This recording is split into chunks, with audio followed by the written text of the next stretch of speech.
Had to get away from that truck. So yeah, it's just, you just question everything.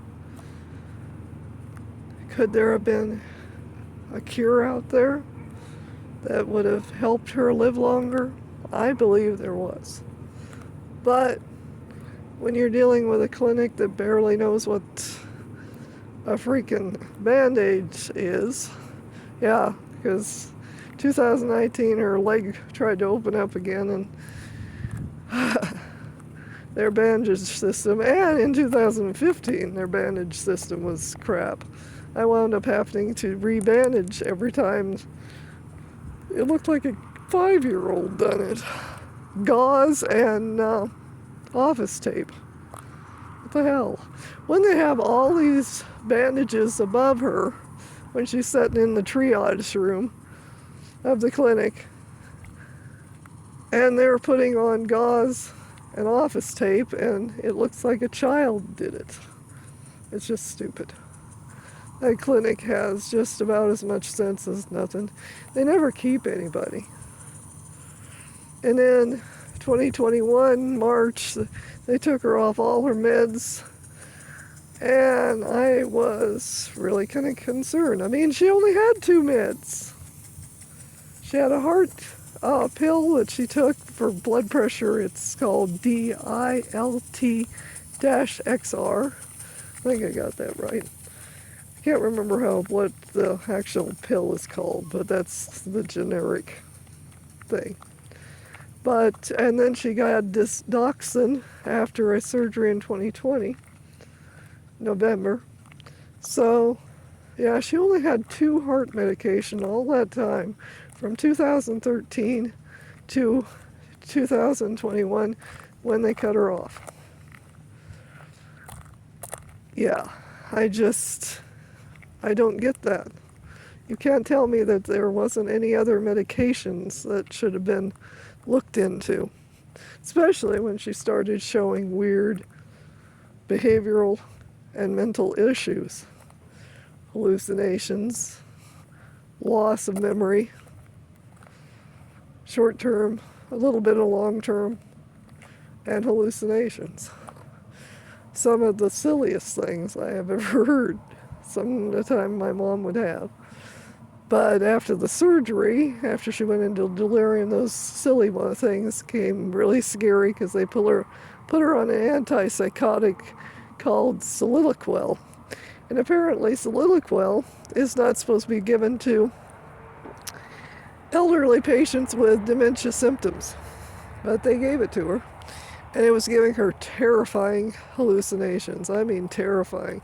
She thought I was on fire outside.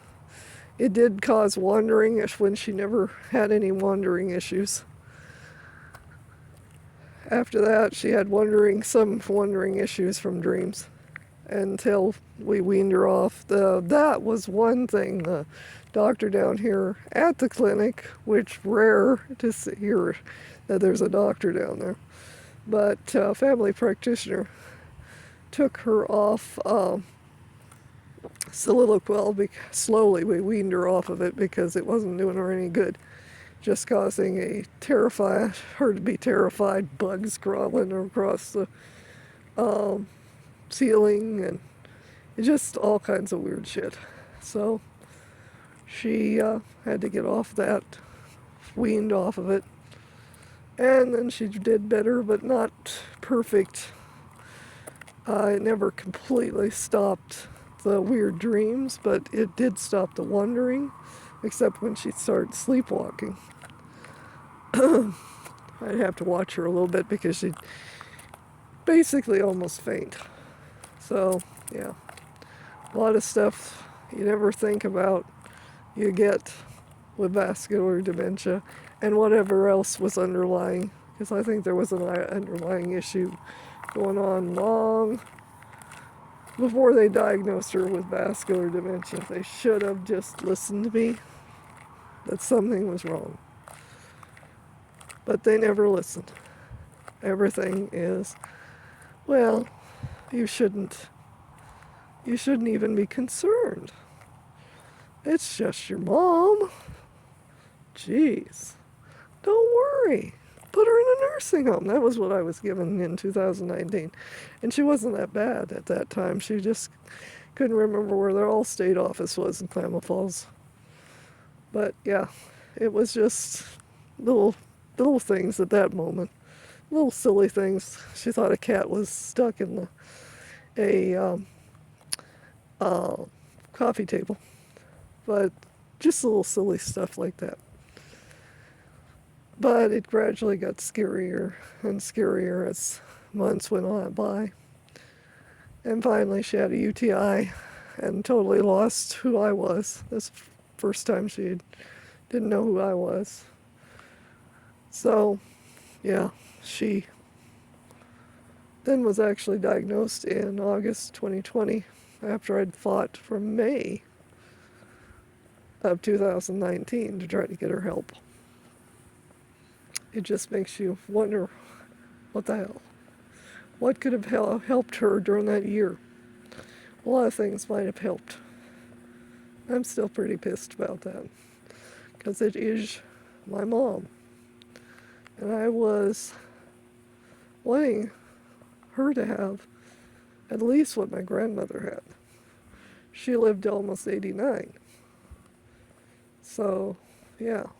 And I would love my grandma to live longer, but she had congestive heart failure that finally just got too much. She'd had it, I think, since her 60s or 70s. I don't know. She was 72 when I was born, so I don't remember when the actual diagnosis on that was. I know it was before or around my birth in 1970. So, yeah. It looks like we got smoke out there. You can't see it, but it's like a smoke or a fog that's making the lights of Klamath glow. But yeah, I just wish that things could have been different. There should have been something different. I think there was something out there that could have helped my mom, but nobody would do it because, well, Medicare, Medi-Cal. You're not going to go crazy to save you, especially when you're becoming a drain on their system. Except like a nursing home. I don't know, do they get kickbacks? I have no idea. But being forced to put her in hospice, I think was the worst thing in my life. Because it was just a downhill turn from there. There was no more curative anything. There was just what we got, which was diddly squat. An hour on Tuesday, half hour on Friday later on.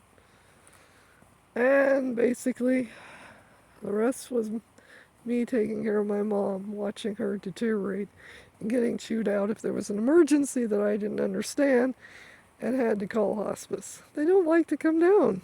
They really don't. If it's not an emergency, which nothing is an emergency anymore because it's hospice. You're in basically daycare for the dead already. So yeah, they may have not taken their last breath, but at least this hospice. Don't know, I'm not going to judge other people's hospice because a cousin of mine said my Uncle Warren had a awesome experience with hospice, but different insurance and different region. This region is just not something that helps the poor and old, or old and poor. I just wish somehow things could have turned out differently, but they couldn't. So here I am, alone. My mom's ashes in her bedroom instead of her back at the apartment. I don't know how it became so sad. I just don't. I feel so alone. even when I'm with people, I feel alone. Today I did some in-home health care services, which made me feel good. I do love to help people. It does make me feel like I got purpose, but it's still in the back of my mind always playing that when I go home, there's nobody there. And the reason I can be out of the home is because there's no one there. So I couldn't leave her alone. She had got so bad that she could no longer be left at home alone. So when we went shopping, I had to kind of hurry through because she didn't like the wheelchair. And I don't think she liked to be around people that much in a crowd because I think it kind of freaked her out a little bit over time. I mean, we went to the fair last year, and I think she enjoyed it. I mean, she probably didn't remember it, but I think she enjoyed it some. But, yeah. So everything was either hurry, hurry, or in the car, taking rides, or in the apartment, watching TV and watching her, or being on my computer some. I did get to do some artwork and stuff, and photography on our travels. But socializing, didn't get to socialize that much. Telephone, yeah, but just going to somebody's house, no, we didn't do that, especially in COVID land. And we wouldn't have done much of that anyway because it was getting harder for my mom to get around, and not everybody has a friendly steps to a wheelchair. I did take her for walks in the wheelchair for a little while, but I don't think she enjoyed that. Something about being in the wheelchair made her feel like she was giving up. And I don't blame her. It is kind of, for somebody that was active, I mean, she had a lot of injuries. And over the years, it got where later on she couldn't take walks. She hadn't been able to bike for a long time. I loved when I was young, we'd take bicycle rides. That later on went away. And then just walking. She used to like taking walks, but gradually that went away. And gradually her heart condition, I think, worsened without being really detected that much. I think all they cared about was blood pressure, but they weren't caring that she might be throwing clots or not getting enough blood to her brain. She seemed to have good oxygen levels all the time, but that doesn't mean the blood is flowing to the brain that well. Because the heart can pump oxygen, and still there'll be blockages in the circulation of the brain, and other things like her feet would turn purple. Her hands was getting where they were turning purple. So yeah, her heart was finally giving out. But still, I keep on thinking there could have been something. My uncle lived to 97, going on 98. Why couldn't she have at least had some of that? She only lived to be 82. In October, she'd have been 83. That makes me sad. Just makes me sad that she didn't get those extra years with me. But of course, it was torture for her, we know. Because I still believe that dementia patients are aware of what's going on, they just can't express it. Because some of that connection is lost. But they express it with fear in their eyes. Like wanting to do something, but not knowing how to do it anymore.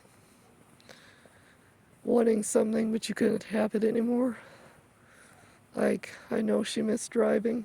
That was one of her things. She just loved to drive, and she lost that completely. In 2019, she couldn't pass her uh, driver's test. Yes. Her condition was scrambling, I think, the words on the page. I don't know. Or she wasn't understanding them exactly. She almost passed it the first time, but just got one wrong. And yeah, but it probably was a blessing in disguise because over the few more months, her condition got worse. So it would have been kind of terrifying for her to be on the road if she could have passed it. She tried 3 times, failed with one question wrong, and then the other 2, it was a disaster. It just was worse and worse. So yeah, then I became her chauffeur, and we enjoyed all kinds of rides. I will never forget those times. I loved those times. Even though she had mental slowness, couldn't remember things, she just would light up if you'd say, I want to go take a ride around 3. She'd get me to leave by 1 because she was like a little kid. She wanted to go. And I enjoyed going because it was nice to get out of the apartment and just be around, and I could actually park the car somewhere where she could enjoy the view and I could take pictures. But I was never very far away from her. If she needed me, I was there. I was always there. Like she was for me when I was a kid and sick. She might have had to go to work, but if I had got worse and Grandma had called her, she'd been right there. Be damned the job. And that's what I wanted to give her. I wanted to give her as much as I could. For as long as I could. Even though it destroyed my soul sometimes watching the decline and her just not being herself anymore. It's just sad. Just sad. I just keep wondering, could there have been something we could have done? I just keep thinking, what possibly could we have done differently? Was there a medication between 2013 and 2019 that could have helped her not go down this road?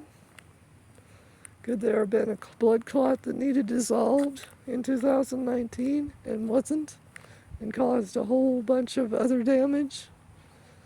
We will never know, because clots slide in different places and fragment and cause more damage. And that damage is the only thing that's left, unless the clot is actually there where the scan shows. But yeah, I just question everything all the time. I feel like something was missed. I love the way those lights do. Something was just missed. And I keep on, it just eats my brain. Every day I think, what could have been done for my poor mom? They could have gave her a few more years of actual health. Maybe not perfect health, but not what we got. Because we got torture. Watching her try to function and decline was pure torture. Someone that was always she could tell you what was wrong with a car. She could chew somebody out and be right on facts. She would have the facts, and they wouldn't. I love that. She could outfax some of these freaks around here on subjects. But gradually that mom disappeared, was a victim of a brain condition, That is a monster. There is no other way of saying it. It's a monster. Vascular dementia is a monster.